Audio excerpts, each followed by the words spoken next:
Hay personas que hicieron todo bien, trabajaron durante años, ahorraron, evitaron las deudas, fueron disciplinadas con su dinero y sin embargo, un día descubren que están mucho más lejos de alguna de sus metas de lo que imaginaban. No porque alguien les robara, no porque hubieran hecho una mala inversión, sino porque ocurrió algo mucho más silencioso. El dinero seguía en la cuenta. Pero fuera de su país podían comprar mucho menos. Ahorrar y conservar el poder de compra de un patrimonio no siempre son la misma cosa. Y hoy quiero ayudarte a entender por qué. Vamos a revisar 3 preguntas que deberías responder antes de pensar en diversificar. Y solo después hablaremos de cuándo una propiedad en Miami puede tener sentido y cuándo la mejor decisión puede ser precisamente no comprar. Soy Ana Calera, asesora inmobiliaria en Miami. Trabajo con inversionistas latinoamericanos que están evaluando propiedades nuevas y en preconstrucción como parte de su estrategia patrimonial. Y quiero hacer una aclaratoria muy importante. Este video no es para decirte que saques todo tu dinero de tu país. Tampoco es para decirte que debes comprar una propiedad en Miami. Diversificar no significa moverlo todo. Tampoco significa actuar por miedo. Significa revisar si todo lo que te ha costado años construir depende exactamente de esos mismos riesgos. Porque antes de preguntarte dónde debería invertir, hay una pregunta mucho más importante. ¿De qué depende hoy todo lo que he construido? Quiero hacerte una pregunta. Si hoy tienes más dinero en tu cuenta que hace 10 años, ¿significa automáticamente que hoy tienes una mayor capacidad de compra? La respuesta es depende, porque existen 2 maneras diferentes de observar un patrimonio. Una es cuánto dinero aparece en tu cuenta y otra es qué puedes comprar realmente con ese dinero. Y esas 2 mediciones no siempre avanzan al mismo ritmo. Imagina un ejemplo hipotético. Hace algunos años, determinado capital podía representar $300,000. La persona siguió ahorrando, el saldo en su moneda local continuó aumentando, pero al hacer nuevamente la conversión, ese mismo esfuerzo acumulado podía representar $150,000. En la cuenta pareciera que avanzó. En capacidad de compra internacional realmente retrocedió. Esto no ocurre igual en todos los países ni en todos los periodos. Depende mucho de la inflación, del comportamiento de la moneda y del momento en el que se realice esa conversión. Pero el principio es importante. Conservar una cantidad nominal no garantiza conservar el mismo poder de compra. Por eso ahorrar no está mal. Ahorrar es indispensable para crear reservas y para construir capital. El problema aparece cuando asumimos que ahorrar por sí solo resuelve todos nuestros objetivos futuros. Diversificar no es mover todo tu dinero, es evitar que el esfuerzo de muchos años dependa únicamente de una sola moneda, una sola economía, una sola fuente de ingresos. Y una propiedad nunca debería ser el punto de partida. Realmente el punto de partida siempre debería ser tu estrategia. Antes de mirar un edificio, una zona o un plan de pagos, deberías tener claro qué necesitas que esa inversión haga por ti. Después de muchas conversaciones sobre este tema, hay 3 preguntas que considero especialmente importantes. La primera es,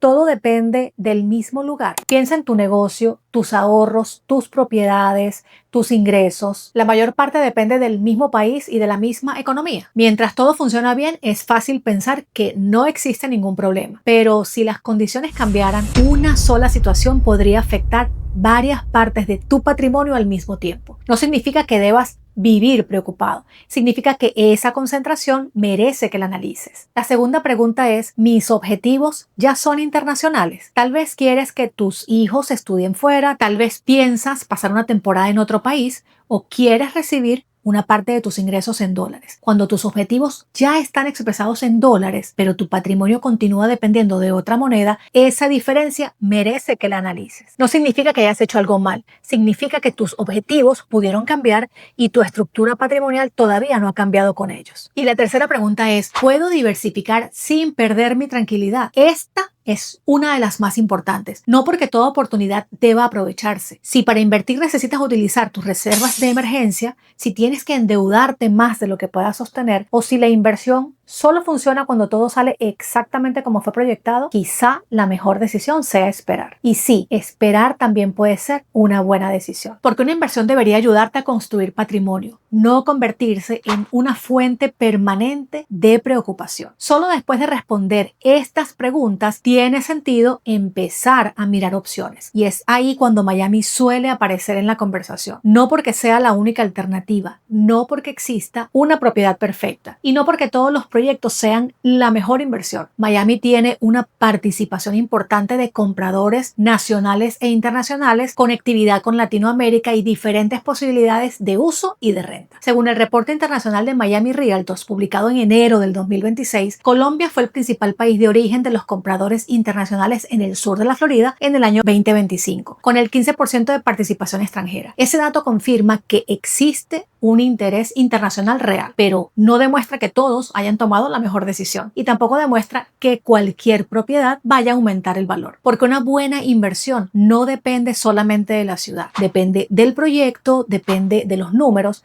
y depende de lo que tú necesitas que esa inversión haga por ti. Por eso, antes de considerar una preconstrucción en Miami, revisaría 3 filtros. El primero, tu objetivo, tu capital y tu liquidez. ¿Qué necesitas que esa inversión haga por ti? ¿Buscas renta? ¿Quieres tal vez usar esa propiedad en el futuro? ¿Quieres diversificar o una combinación? ¿Cuánto capital puedes comprometer sin utilizar tus reservas? ¿Y puedes cumplir el plan de pagos sin depender de vender otro activo con urgencia? El segundo filtro es el proyecto, el desarrollador y el contrato. Debes revisar la experiencia del desarrollador, sus proyectos anteriores y las condiciones comerciales. Y el contrato debe ser revisado por un abogado especializado, especialmente en lo relacionado con depósitos, extensiones, retrasos, cancelación por fuerza mayor. Todo eso le corresponde a un abogado. Y el tercer filtro, la demanda y los números completos. ¿Quién viviría o rentaría en esa zona? ¿Qué competencia tendría la propiedad? ¿Qué tipo de renta permite el edificio? Y la inversión sigue teniendo sentido después de considerar todos los costos de adquisición, operación y una posible estrategia de salida. Un inversionista preparado no depende de que se cumpla un escenario perfecto. Para ayudarte a ordenar estas preguntas, preparé una guía gratuita para ayudarte a saber cómo diversificar tu patrimonio en Miami y si tiene sentido para ti. No es una lista de proyectos, tampoco es una guía para convencerte de comprar. Contiene 5 preguntas para ayudarte a identificar si estás preparado para una propiedad en Miami, si necesitas algo primero o si todavía es más responsable esperar. Para recibirla, escribe la palabra claridad en el WhatsApp que está en la descripción. Te la envío de inmediato. Y cuando la completes podrás saber si estás en verde, amarillo o rojo y cuál debería ser tu próximo paso. No se trata de comprar por presión, se trata de tomar una decisión con mucha más claridad. Quédate con esta idea. Construir un patrimonio no consiste solamente en ahorrar más. También consiste en entender de qué depende lo que has construido y qué necesitas que ese patrimonio haga por ti en el futuro. El mayor riesgo no siempre es perder dinero de forma visible. A veces es asumir que todo está bien solo porque el saldo en una cuenta continúa creciendo. No tomes una decisión por miedo, pero tampoco dejes de hacerte las preguntas correctas. Escribe claridad y te envío la guía. Y en el próximo video vamos a responder una pregunta que te puede evitar muchos errores. ¿Cómo saber si una preconstrucción tiene verdadero potencial o si solamente tiene una excelente campaña de marketing? Porque una buena campaña no siempre significa una buena inversión. Nos vemos en el próximo video.